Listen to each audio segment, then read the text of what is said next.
आज हम बहुत आसान तरीके से बड़ी मज़े की एकदम लाइट और कंफर्टिंग सी डिश बनाएंगे। हम दाल खिचड़ी बनाएंगे, बहुत मज़े की बनेगी। इसके लिए थोड़ी सी दाल और चावल को सोक करना है। जो भी दाल और चावल मैं यूज़ कर रही हूँ उसकी डिटेल आपको कैप्शन में मिल जाएगी। आधे घंटे भिगो दीजिएगा इसको। और थोड़े से लहसुन के क्लोव्स को हमें क्रश कर लेना है।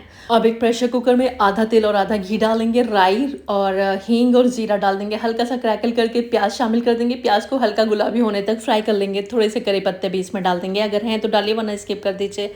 और हरी मिर्च डाल दिया मैंने। और थोड़े से जो हमने लहसुन के क्लोव्स क्रश किए थे वो इसमें शामिल कर दिए। 1.5-2 मिनट भूना। अब गाजर, टमाटर और मटर डाल रही हूँ मैं। गाजर और मटर ऑप्शनल है, आप चाहें तो स्किप भी कर सकते हैं। डालेंगे तो हेल्दी खिचड़ी बनेगी, बच्चे भी शौक से खा लेते हैं, इसलिए मैंने इसमें शामिल किया है। और टेस्ट भी इन्हेंस हो जाएगा। थोड़ा सा इसको भून लेते हैं।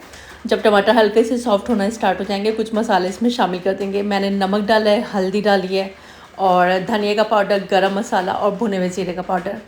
बस थोड़ा सा भूनेंगे, मसालों का कच्चापन ख़त्म हो जाएगा तो जो दाल और चावल हमने भिगोए हैं वो इसमें शामिल कर देंगे। साथ में 6 कप यानी कि 1.5 लीटर पानी डाल देंगे। दाल और चावल मिलाकर 2 कप था तो 6 कप मैंने पानी डाला है। प्रेशर कुकर की लिड लगा देंगे। हाई फ्लेम पर सीटी आने के बाद 10 मिनट पकाएंगे। और अब इसमें तड़का लगा देंगे। तड़के में क्या क्या यूज़ हुआ है डिस्क्रिप्शन बॉक्स चेक कर लीजिएगा।